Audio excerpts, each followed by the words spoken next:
Welcome friends. इस video में मैं आप लोगों का स्वागत करता हूं। इस वीडियो में हमारा आज का टॉपिक है ईच अदर और वन अनदर। दोनों का मतलब ही होता है एक दूसरे के लिए, और दोनों का प्रयोग किस प्रकार से करना है यही जानेंगे हम इस वीडियो में।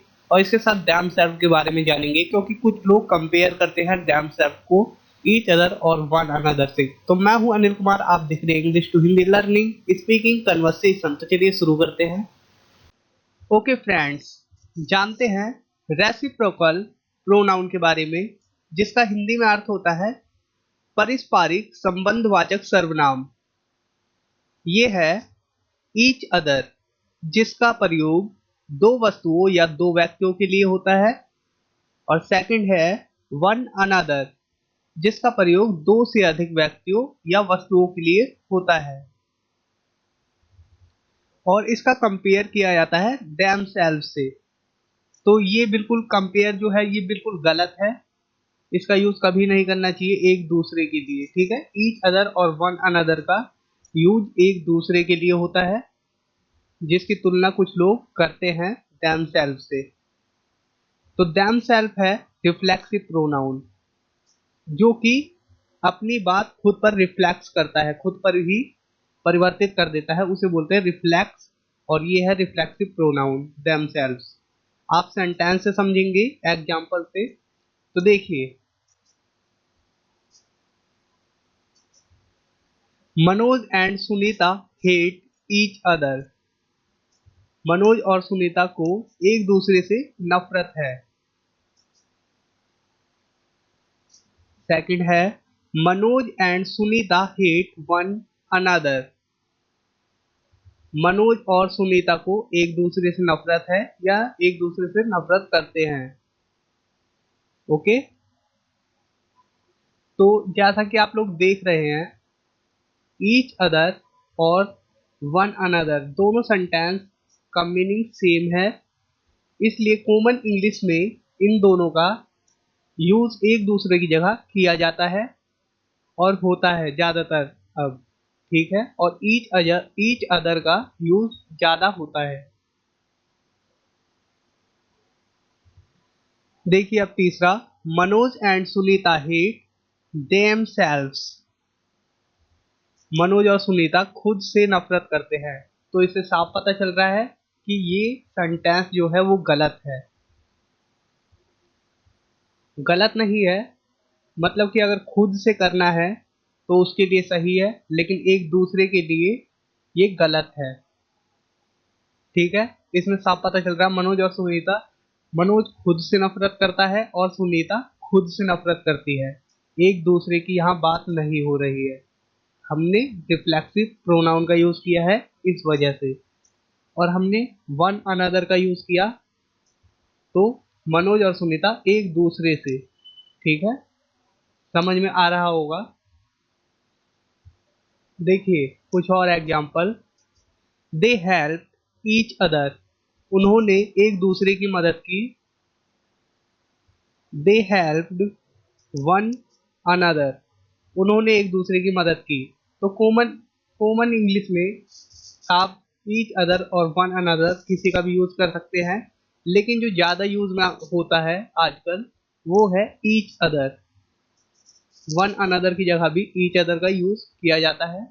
सबसे ज्यादा यूज जो है वो है ईच अदर का, और मैं इसका कारण भी बताऊंगा। वन अनदर और ईच अदर के यूज के कारण बताऊंगा कि क्यों है ये इनका यूज एक जैसा। We have to trust one another, हमें एक दूसरे पर विश्वास करना होगा,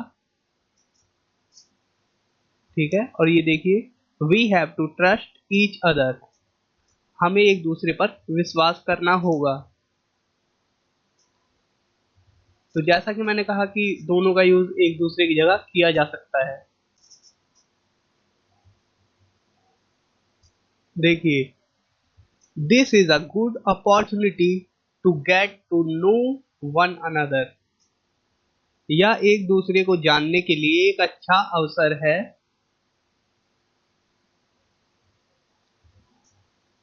this is a good opportunity to get to know each other, यह एक दूसरे को जानने का अच्छा अवसर है।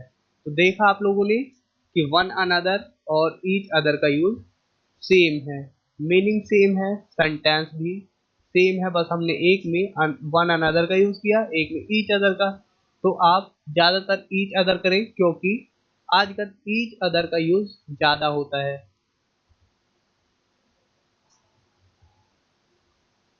Reason for the same use, same इनके सेम प्रयोग का कारण क्या है?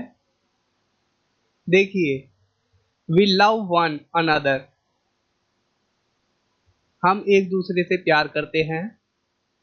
वी लव ईच अदर, हम एक दूसरे से प्यार करते हैं। तो कारण सिर्फ ये है, देखिए मैं आपको समझाऊं। ईच अदर का प्रयोग मैंने बताया ग्रामर के हिसाब से दो वस्तुओं या दो व्यक्तियों के लिए किया जाता है, और वन अनदर का यूज दो से अधिक व्यक्तियों या वस्तुओं के लिए किया जाता है। तो जब हम दो व्यक्तियों की बात करते हैं तो उसमें आता है हम, मतलब वी, ठीक है। अब वी में दो व्यक्ति भी हो सकते हैं और 10 व्यक्ति भी हो सकते हैं, 20 भी हो सकते हैं, लेकिन उनको सिर्फ हम क्या कहेंगे? वी, ठीक है। वी मतलब कि हम लोग। तो यही कारण है कि इसमें वन अनदर या ईच अदर दोनों का यूज हो सकता है। अगर दो व्यक्ति हैं तो भी हम वी कहेंगे, और अगर ज्यादा व्यक्ति हैं तो भी हम वी कहेंगे, हम। इसी प्रकार से दे, वे लोग, चाहे वो दो व्यक्ति हो सकते हैं या दो से ज्यादा व्यक्ति हो सकते हैं, तो यहाँ पर हम कर देंगे दे लव वन अनदर, ठीक है, और दे लव ईच अदर। तो उम्मीद करता हूं आप लोग समझ गए हैं। ईच अदर और वन अनदर का यूज सेम है, आप किसी का भी यूज कर सकते हैं, लेकिन आजकल जो ज्यादा यूज होता है वो है ईच अदर। और रही बात दैम सेल्फ की, तो दैम सेल्फ रिफ्लेक्सिव प्रोनाउन है, ये खुद पर ही परिवर्तित कर देता है किसी भी चीज को। जैसे कि मैंने एग्जांपल दिखाया, Manoj and Sunita hate themselves, Manoj और सुनीता खुद से नफरत करते हैं, मतलब कि मनोज अपने आप से नफरत करता है और सुनीता अपने आप से नफरत करती है, ठीक है। तो इसका यूज नहीं करेंगे, ये रिफ्लेक्सिव प्रोनाउन है, ये रेसिप्रोकल प्रोनाउन नहीं है। देखिए जैसे कि ये सेंटेंस है, this is a good opportunity to get to know each other, यह एक दूसरे को जानने के लिए एक अच्छा अवसर है। तो इसे हम कर देते हैं this is a good opportunity to get to know themself. तो इसका मतलब हो जाएगा यह आप खुद को जानने के लिए एक अच्छा अवसर है, मतलब कि खुद को। ओके, तो क्लियर हो गया दैम सेल्फ का यूज। तो ये सेंटेंस जो है वो है रॉन्ग, इसलिए क्योंकि खुद को, सेंटेंस तो ठीक है, सेंटेंस में गलत नहीं है कुछ, लेकिन एक दूसरे का यूज यहाँ नहीं हो रहा। एक दूसरे की बात जब हम करेंगे तो हम करेंगे use each other and one another. Okay, तो ठीक है फ्रेंड्स, इस वीडियो में इतना ही। उम्मीद करता हूँ आप ईच अदर और वन अनदर के यूज को समझ गए हैं, और डैम सेल्फ का यूज आप नहीं करेंगे रेसिप्रोकल प्रोनाउन के लिए। तो अगर वीडियो अच्छी लगी तो लाइक करें, सब्सक्राइब करें एंड शेयर करें, और कमेंट करें अगर कोई कंफ्यूजन है तो। वैसे कंफ्यूजन नहीं होनी चाहिए, क्योंकि ईच अदर और वन अनदर का यूज आप एक दूसरे की जगह कर सकते हैं, और कंफ्यूजन नहीं है तो भी कमेंट करें।